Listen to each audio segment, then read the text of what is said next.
Are you tired of overpaying for your gold, silver, and platinum bullion coins and bars? Then visit sdbullion.com today. SD Bullion was recently named the 177th fastest growing company in the United States by Inc. magazine. This is because they offer the absolute lowest prices in the industry and follow up with over-the-top customer service. So what are you waiting for? Go to sdbullion.com today and join more than 60,000 happy investors that save money on every precious metals purchase they make.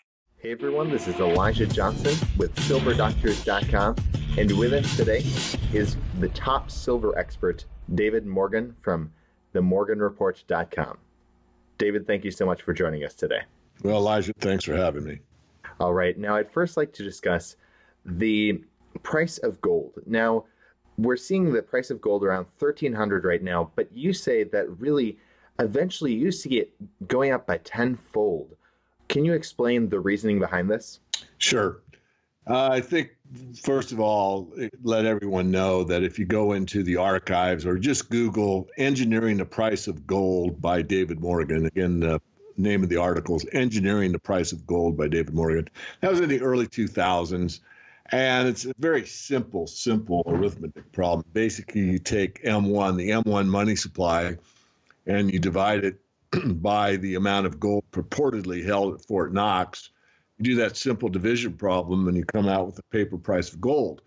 In that article, what I said was, if you do that math, and this was again in the early 2000s, where the money supply is about 1/4 of what it is right now, the M1 money supply, it was around $2,500 an ounce. So at that time of the article, I said that the theoretical paper price of gold was $2,500 the ounce. But then I went on to say something far more important than that. And that is, what do we have in recent history that supports that? And what we had was the peak of gold of January 21st, 1980. And if you did that same arithmetic, the same division, M1, the money supply, divided by the amount of gold purportedly held, it would come out for $400 an ounce. But the fact is, it went to $850 an ounce, which means that we could have actually had a 100% fully backed gold currency in the United States of America. In fact, we could have done better than that because the paper price at that time was actually double. So what I went on to say and continued in that article, Engineering the Price of Gold, is that at times markets overshoot. In other words, undervalued fair value to overvalued. Obviously, from that metric, gold was overvalued by a factor of 2. It quickly came back down from that level. So I also suggested in this article that just because 2,500 at that time, again, I'm talking in the early 2000s, you could see $2,500 gold, doesn't necessarily mean that it had to go to that level. It could go higher based on the previous history. So now we come to the question. Well, first of all, you can go back to Jim Rickards and you can see his math. He's very forthright about how he arrives at $10,000 gold. You go to Nick Barashef. He's very clear about how he gets to $10,000 gold. And then with my recent discussion with Mike Maloney of goldsilver.com, I explained that if you did the same math as before and you divided the M1 money supply by the reported amount of gold held by the Treasury, you would come out north of $10,000 an ounce. So that's my point. Now, does that guarantee it's going to get there? No, it does not. It also, as I said, could indicate in a manic market, it could go higher than that. So this is what we've seen in the past. Does it guarantee it in the future? It does not. But it's not a ridiculous number. In other words, you asked me to support it, so hopefully I just supported it by a very simple math problem. Definitely. Now, why is the gold held by the Treasury, why is that the amount of gold that's really important in this, in your prediction? Well, because it's, it answers the exact question. I mean, if you put on your Joe Friday hat, just the facts, ma'am, the facts are that you have this much M1, that's currency, and checkbook money, and you have this much gold. And so there's no argument. There's two facts there. And you just take these two facts, you put them together. And what are you asking? You're asking, what is the dollar price of gold? You're not asking what is the euro price of gold or what's the Canadian dollar price of gold. You're asking what is the dollar price of gold, the US dollar price of gold. So that's the answer. People can argue with me all day long, but support it by different facts. You'd have to either change the purported amount of gold held by the Treasury, or you'd have to change the M1 money supply reported by the Federal Reserve. So it's pretty simple. Again, I want to be clear. That doesn't guarantee that we're going to that level, but it does suggest it. And Mike Maloney and I have known each other for a very long time, and Mike has done excellent videos. I mean, the Hidden Secrets of Money series is phenomenal. And I mean, he didn't have to do that, but he does a public service. And I want to do a public shout out for that. And in one of the early ones, he talks about every now and again when we get these huge distortions in the economic system, the financial system, that gold does an accounting, is how he states it, meaning that it does what I said. It accounts for all of the malinvestment, all of the money printing, all of this stuff that's gone on under QE 1, 2, 3, ad infinitum. Everything has taken place to distort the true nature of the real economy. And gold actually takes a place at some point and accounts for all those errors. And if you do that based on my metrics, or the metrics, they're not mine, they're facts, then you would come out with that number. So I think we've beaten that to death, but if there's more questions, I'd certainly take them. It's just, again, a support. In other words, as Jim Rickards does with the 40% backing of gold and gets his 10,000, he uses a different metric than I do. Nonetheless, both of us are supporting our theses with hard numbers that anyone can verify. Definitely. And as you were saying, back in 1980, it overshot by a factor of 2. So it's not just $10,000 an ounce or so that we might be looking at. It might be maybe double that. It could, and it could go the other way. I mean, if you had a massive deflation in the bond market, which I certainly wouldn't rule out, and there's a bunch of money that goes to money heaven. In other words, it's destroyed. And all of a sudden, the M3, M2 money supply is curtailed a great deal. You might come out with a $5,000 an ounce. I don't know. What I'm trying to suggest is that there's a direct correlation between the amount of malfeasance that's continued in the monetary system since we severed our way away from gold in August 15th, 1971 to present day. And at some point in time, there will be a day of reckoning. And it may not be a day. Certainly January 21st, 1980 was a one-day high. But gold did stay around the $700 level for a while, and it backed off. Anyone can look at a chart. I don't have all the numbers in my head, but the idea was that as it came off of that peak high, it still stayed in the range I'm talking about, where you could still have a full gold back coverage. And of course, that wasn't on the minds of anybody in the Congress, Senate, or anywhere in the U.S. government. Nonetheless, it could have been achieved. Now, what about silver then? If we see this accounting happening, so the currency supply matches the value of the gold held at the Treasury, then where does silver play in this equation?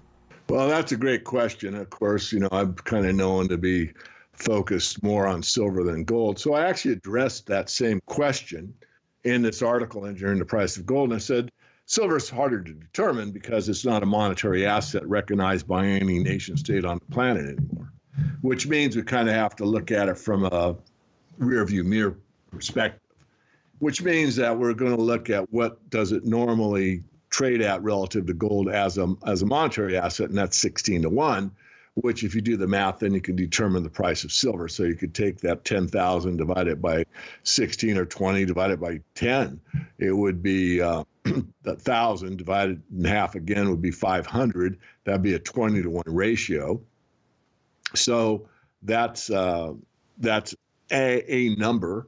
I think a better way that's one way to look at it. I mean, certainly there's no hard, fast fact that I can give you like I just did on the gold, paper price of gold. I think an interesting way to look at it, though, Elijah, is to look at the U.S. debt clock. On the debt clock, it states the U.S. dollar to silver ratio, the 1 year increase in the U.S. M2 money supply divided by the yearly world production of silver in ounces. So that comes out to 631. If you take the year-over-year increase in the U.S. M2 money supply divided by the yearly world gold production in ounces, it comes out to $5,000 per ounce. So there's lots of ways to measure this. There's lots of metrics, but most of these are based on real numbers, so you can have at it. But I think any metric you use from a balanced, objective perspective states clearly that gold is undervalued at this point in time, and silver is undervalued relative to gold because the ratio is up to like 76 to 1. Definitely. And I know you were recently talking about, and you've talked about this in the past, that you see the economy not doing well in the future, possibly a crisis coming. Now, how does this impact silver? Because you were recently on that interview with Mike Maloney, and you said that there will be because of the economic collapse that's coming, there will be lower demand for base metal prices. And as we know, most of silver is mined out of the ground kind of, by accident, just as a byproduct of these other base metal mines. So if there's less base metal being brought out of the ground because we see a lower economy, how is that going to impact the supply of silver? Well, it'll impact it, and it could be significantly. Mike was actually one that brought that up. I forget who said what to whom, but the point is valid, that if you had a big contraction in the global economy, that there wouldn't be as much need for copper, for zinc, and for lead, and even 10% of the silver supply as a result of gold mining. So basically 70% is there as a result of these base metals and gold mining. So if that's curtailed in any significant way, it would have a proportional amount of less silver being brought above ground. Only 25% or so is brought by primary silver producers. And even all primary silver producers are lead, zinc, and copper miners. Their primary asset is silver, or gold. You look at some of Hecla Mining's portfolio of mines, you'll find that some are basically gold-silver mines, and they're barely, in some instances, silver mines. In other words, the amount of dollars per ton are based more on gold than on silver. It's not a slight to Hecla in any way, shape, or form. It just is illustrating the point that that there's no such thing anymore as a pure silver asset from a mining perspective. Even one of the most closely correlated mines to silver itself is First Majestic, and even they have some dilution by other metals, if you want to think of it in those terms. Now, moving to, I want to get your perspective about just the recent movement in precious metal prices. So just kind of the short term. I know the last time we had you on, which was about a month and a half ago, you were talking about how gold was, just breaking through the 1350 level, which is really important. Now we've seen it pull back a bit. Where do you see gold and silver going from here? Well, it's frustrating. I mean, I am somewhat biased. I try to remain objective at all times. But the 1350 level is looking good for a while. Obviously, it's backed off. From here, I think we're going to have more back and forth. It looks to me, based on the mining share activity, that we're probably hitting a bottom. Based on the commitment of trader activity, we're probably hitting a bottom. But that doesn't guarantee it. I think we're going to have kind of a lackluster market for a while longer. And how long is that, David? I don't know. I would think, though, that we may get into higher metal prices within the next few months, and 3-4 months. And why do I say that? Because of those two factors, the mining shares and the commitment of traders, and that the CPI is starting to ignite thinking along the inflation lines. We haven't seen that for a long time, but what the CPI showed in January is like 0.5%. You multiply that by 12, you got 6% inflation for the year. Remember, Richard, well, you don't remember, you're way too young, but Richard Nixon put on wage and price controls when I think we had 5% inflation or 6%. So this is something that you won't see. Well, I wouldn't say you wouldn't see wage and price controls. What I'm trying to state is you're going to see more and more people moving into this idea that, inflation is taking hold. I better do something about it. And those type of people will come back into the precious metals. All right. Well, David Morgan, thank you so much for joining us today. Before we go, I was interested in discussing just one last topic about cryptocurrencies. And you have knowledge about a cryptocurrency that's being released that's actually backed by silver. And I was wondering if you could tell us about that. Sure. Well, basically, I'm favorable to the blockchain. I'm not that favorable to unbacked blockchain assets, but there are some that are backed. There's one for the DRC that's cobalt based, backed in cobalt. It looks like it's successful. This one that I'm referring to is, you put the address in the show notes, but it's a blockchain based on silver. And it's a pretty interesting concept. These people that I've associated with have been looking at, remonetizing silver. It's called the Cryptographic Silver Monetary System. And it's building the world's first cryptographic silver monetary system utilizing blockchain architecture that will enable the creation and distribution of two tokenized assets, each representing a unique relationship to silver bullion. So both these coins or tokens are backed by real silver, and it's early stage. I would suggest people use the link in the show notes that you're going to provide to get on their newsletter. If you're an early adopter and you're willing to take the risk, the founding members that actually ship silver to this company will have the opportunity to participate in rewards, which the rewards are in silver. But that's a high risk proposition. I'm not out here telling everyone that they could, should do it or could do it or might do it. It's up to them, of course, but I would be remiss not to mention it. But I think the best case for most people is to just watch this as it develops. And then once it's up and running, continue to watch it for a while. If you want to participate, once it's what I call seasoned, in other words, it's actually functioning and working without many bugs or any bugs, then that's probably the opportunity to go ahead and get involved. All right, David Morgan, thank you so much for joining us today. Before we let you go, are there any last thoughts you'd like to add, and where can people find you online? Yeah, I think the best thing is for anyone that's interested in the resource sector. We cover all resources except oil and gas. We've talked about cobalt and lithium and vanadium and the rare earth elements, the base metals, precious metals. We look at them all. Get on our free list, which is themorganreport.com. Just give me a first name and an email address. You verify that. And anything that comes up that's of interest to the community, like this project I'm referring to on this silver-backed cryptocurrency, we put that out to our free e-letter readers as well as our paid members. Of course, our paid members get a little more insight because obviously they're paying us and they get the best information.